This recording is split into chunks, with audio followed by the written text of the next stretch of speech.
I served 31 years in Yellowstone, never transferred, never asked for leave. The wilderness doesn't just get under your skin, it replaces it. You stop flinching at the cold, you stop blinking when the elk herd splits the fog like ghosts. Eventually, even the howls don't shake you. That's when you know you're part of it. Most visitors think of Yellowstone as geysers and bears, but that's only the skin. There are places inside this park where the maps buckle, where trails vanish and even satellite imaging fuzzes out. Locals chalk it up to geothermal interference. We used to call it the fade. It wasn't a formal term, just something rangers whispered when the ground stopped matching the grid. You headed near the fade today. Don't lose the sun out there. Everyone knew the rules. Stay out past dusk, and you might not come back with all of yourself. I broke that rule once. It was mid-October. The tourists had thinned out. The air had teeth. I was assigned to patrol near Firehole Basin, the western runoff sector. A few hikers claimed to hear chanting by the hot springs. That kind of complaint usually meant bored kids with a Bluetooth speaker or some half-baked TikTok cult shoot. But the deeper I hiked, the quieter it got. No birds, no insects, just the hiss of distant geysers like breathing through clenched teeth. I found prints first. Not boot prints, not paws. Something in between. Four-toed, deep as if pressed by a creature that shouldn't exist this far from a glacier. Spaced apart like it leapt, not walked, and then there was the elk, split open like someone had dropped a butcher's shop from 50 feet up. No scavenger touched it, no flies, it hadn't even begun to rot. The meat just steamed under the grey sky, raw and red, like it had just been laid out. But that wasn't what stopped me. It was the way the antlers had been arranged, upright, crossed, a symbol. I'd seen symbols before, burned into trees by lost kids, carved into benches by teens. In love, but this wasn't graffiti, this was reverence. The air around it vibrated, like it hummed. I radioed it in. Static. Tried again. Nothing. Switched channels. Every single one buzzed, like it was stuck between frequencies. Then, something else came through. Not a voice, a breath, not. Mine, just one inhale, long, wet, like lungs too wide for a ribcage pulling in the air I was standing in. I should have run. Hell, I should have emptied my sidearm into the tree line and lit a flare, but I couldn't move. Something in the air pressed against me, heavy, humid and slow, like the park itself had turned hostile. Then the trees moved, not the wind, not an animal. The trees themselves leaned, pulled inward, as if something massive had just passed through and they were leaning to get a better look. That's when I knew I was in the fade. And the fade was looking back. You don't become a park ranger because you love people. You do it because the silence forgives you. I wasn't always alone. There were friends once, a wife for a while, but Yellowstone took priority, always. The backcountry assignments, the solo patrols, the weeks without speaking a full sentence aloud. That wasn't punishment. That was peace. My name's still etched on a brass plate in the Jackson outpost. John Thorne, Senior Ranger, 1991-2022. A little crooked, I hammered it in myself the day they honored my 3rd decade of service. No one noticed I never smiled in the photo. I didn't earn that plaque because I played by the book. I earned it because I went where others didn't. I tracked wolves past their denning zones, radio-collared bison solo in mating season, hiked, burn zone still bleeding smoke. I filed it all clean, but there's one log that never made it into the system, October 14th. That's when the marks started appearing. First on trees, scratches too symmetrical to be natural, then on rocks, ranged in spirals that weren't quite perfect, like something was trying to mimic human behavior, and falling just short. I'd find fir tufts, long and coarse, stuck to dead pine, always with heat still clinging to them, like they'd just been shed minutes before. One night, I brought a sample to our environmental lab. The results said it was ungulate adjacent, but no species matched. The printouts were vague. They always are when something doesn't compute. But I kept digging. That's when I found the incident files, red-tagged folders buried under 30 years of bureaucracy, reports from the 60s, 70s, and one handwritten account from 1911 by a ranger named Ellis Moore. He described exactly what I'd seen. Markings, prints, elk left unrotted, and a creature of steam and meat. He called it the Fireborn. Said it came when the moon was red and the geysers hissed against the wind. Said it wasn't just hunting, it was watching, testing the edges of the land, learning names. That was the first time I saw the name of the sector I'd been patrolling. Not Firehole Basin, not Upper Geyser. Just a word scratched into the margin, Ashmouth. It wasn't on any modern map, but when I traced it across old surveyor lines, I saw something chilling. Ashmouth was right in the dead center of all prior ranger disappearances dating back over 100 years. You know what they said when I brought it up to HQ? Coincidence. That's when I stopped talking. That's when the dream started, always the same. Standing alone at the basin rim, hot mist rising, the ground hissing, something crouched on the other side, steaming like flesh on coals. Never moves, just watches, and always the same phrase breathed in my ear, even after I woke. He still waits beneath the hollow tree. I began hiking deeper each shift. Off-grid, no radio, no logs, just me and the sound of boiling water beneath my boots. I needed to know if the dream was real or if I was already part of it. Looking back, I think the thing in the steam wasn't following me. It was remembering me. 3 days after I found the old name, Ashmouth, I returned. No partner, no radio check-in. Just the itch in my bones and a thermal drone tucked in my pack. If the creature was real, it would show up as heat. If it wasn't, I could finally blame madness and move on. That's what I told myself, but something in me already knew. I wasn't there to observe. I was there to step off the trail and not come back the same. The fog rolled in thicker than I'd ever seen. Yellowstone's known for weird weather. But this was something else. It hung low, syrupy, unmoving. The geysers weren't steaming. They were whispering. The first thing I noticed was the change in time. I started at 7:42 a.m. that I remember, but when I checked my watch again it said 11:06. I hadn't moved more than a mile. The drone wouldn't boot, just redlined thermals and a constant environmental interference warning. That's when I heard the cry. It wasn't human, but it used to be. It started like a coyote call, then fractured mid-pitch, bending backward like something, tearing its own throat in half mid-scream. The trees bent again, yes, physically bent inward, and something ran across the path behind me, not walked, not stalked, ran, but it didn't break twigs, didn't snap brush, even the leaves beneath it stayed frozen. That's not physics. That's a thing choosing to ignore the rules. Then came the smell, hot copper and cedarwood like burnt antlers and fresh blood. I spun with my flashlight, and for a second, just a blink, I saw something crouched, not tall, not wide, but folded, like it had too much body and not enough bones. It turned its head toward me. The light caught its eyes, gold but flat, like they'd been carved from polished teeth. I didn't breathe. It didn't move, but it was shivering, like it was holding itself back. I blinked. It was gone. But that's not when I ran. I didn't run at all. I walked, calm, measured, straight back to the trailhead with a calm I couldn't explain. My boots didn't feel like mine. My limbs moved a half second before my brain told them to, like I was remembering how to be me. At the trailhead, I found new scratches on my truck. 3 long gouges down the driver's side. Perfectly parallel, like claws, but wider. One set, no others. I got in, I drove to the overlook. I didn't speak the whole way, and when I got home, I showered for hours, not because I was dirty, but because my skin itched, like it wanted to slide off. I slept 3 hours, dreamless. Then I woke to my radio crackling in the kitchen. I hadn't used it in weeks. No one was speaking, but the voice that breathed in my ear was exactly the one from the basin, low, cold, and distant. Every howl is a name forgotten. I didn't eat for days. My fingernails began cracking, my teeth ached, my gums bled when I breathed cold air. My pupils didn't dilate the same in the mirror. It wasn't just the creature out there anymore, it was here inside me, knocking.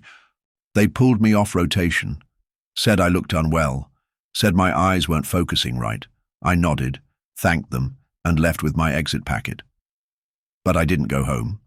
I went straight to the old Firewatch Tower off the northwest bluff, Sector B13, long abandoned since the lightning strike in '99. No power, no radio, just wood, wind, and memories. That place was meant to rot quietly, but it felt like the only place left that wouldn't reject me. I started keeping logs again, not the kind the park would want. Scratches in the walls, drawings of the creature, or of myself. I couldn't tell anymore. I drew it from memory and then found my reflection mimicking the shape unconsciously. I stopped eating meat. Then I stopped eating altogether.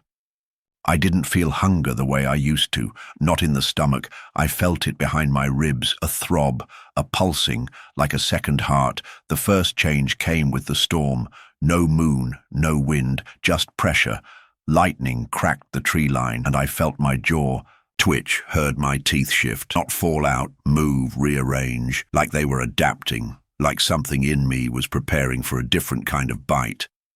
I fell to my knees and felt my nails dig into the floorboards, not out of pain, but instinct, and then I felt him, the thing, watching from the trees. No eyes needed, just presence. A cold understanding. He wasn't hunting me anymore. He was welcoming me. That's when Sarah arrived.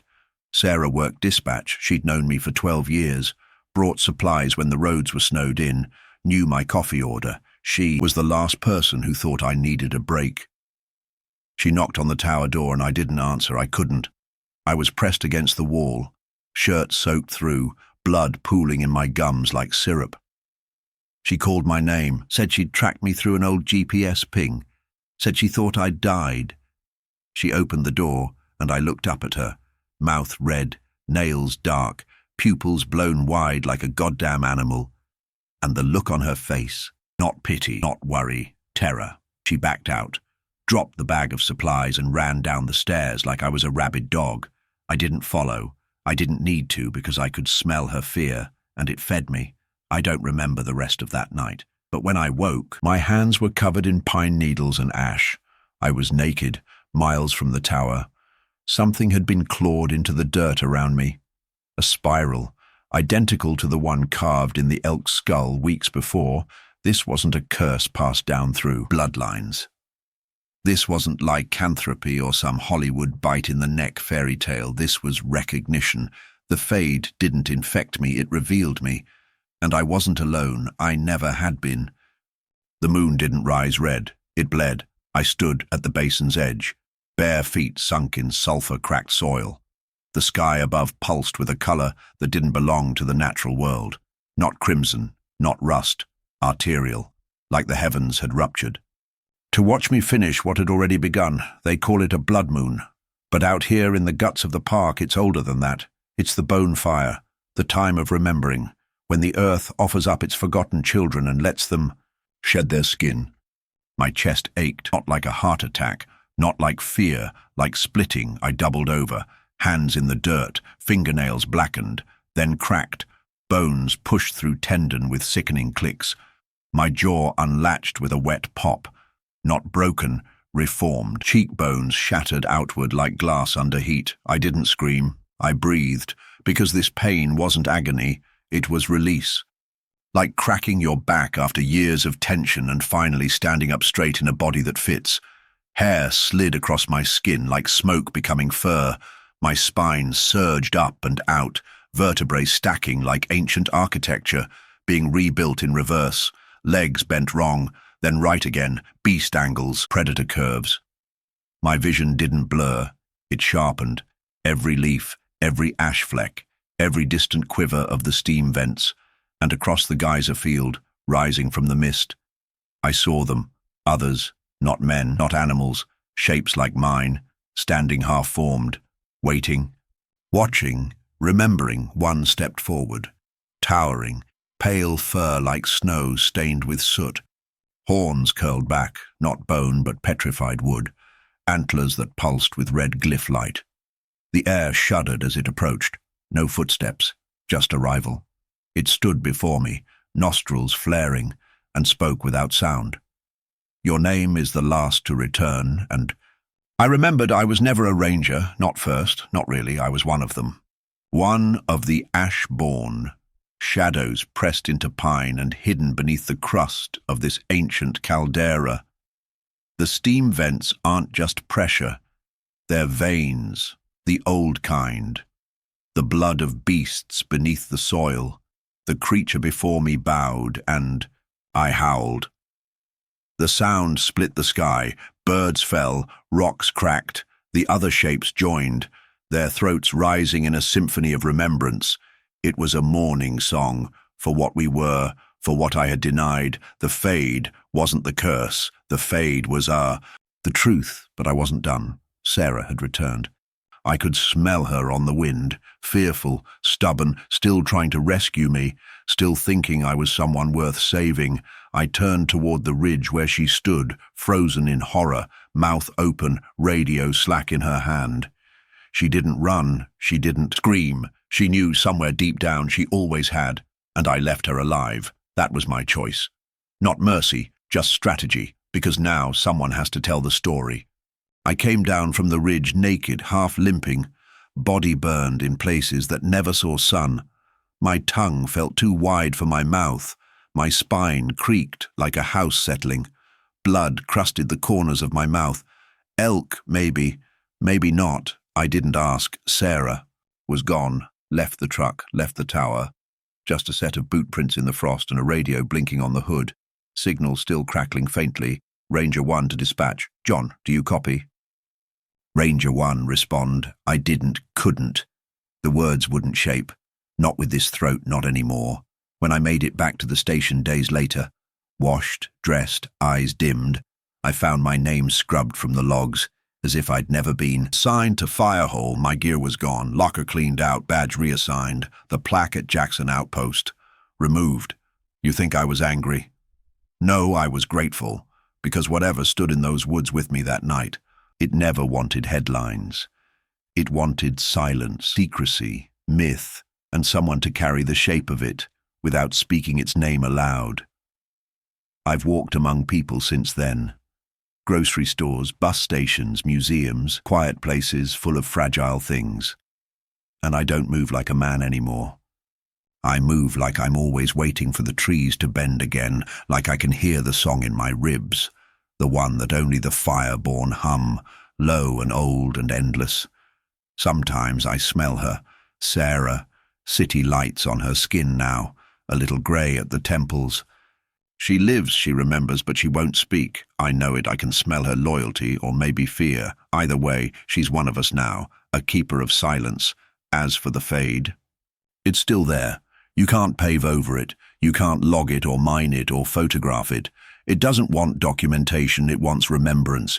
It wants a beating heart that's still warm enough to shape. I still have dreams. They don't frighten me anymore. They remind me of the ash, the glyphs, the howl, of what I really am, what I always was. And when I smile at strangers now, I wonder how many of them feel it too. The itch, the blood memory, the bone fire deep in their marrow that says you were not born, you were buried, and now you remember. You made it to the end. I warned you it wasn't a campfire story. I told you it wasn't about a cryptid. Not really. It was about a reminder of what the woods know, of what Yellowstone remembers, of what you are. You felt it, didn't you? Somewhere around the halfway mark, that pulling sensation behind your ribs, the sense that the story wasn't just being told to you, but from you. Go on, retrace it, the blood moon, the whisper in the trees, the moment the ranger looked in the mirror and didn't recognize the eyes staring back. You thought you were safe, thought you were a voyeur, just another hiker on the edge of a trail, but you've been in the fade this whole time. Look at your hands. They don't look different yet, but wait for the cold to set in, wait for the steam to rise through the vents under your floorboards, wait for the scratching in your dreams. You're not remembering this story. You're relapsing because this wasn't my confession. It was yours. You are the ranger. You are the thing in the woods. You are the claw print on the truck. You are the howl that returns every 30 years when the ash remembers your name. So go ahead, pretend it's over. Close the video, step outside, walk your dog.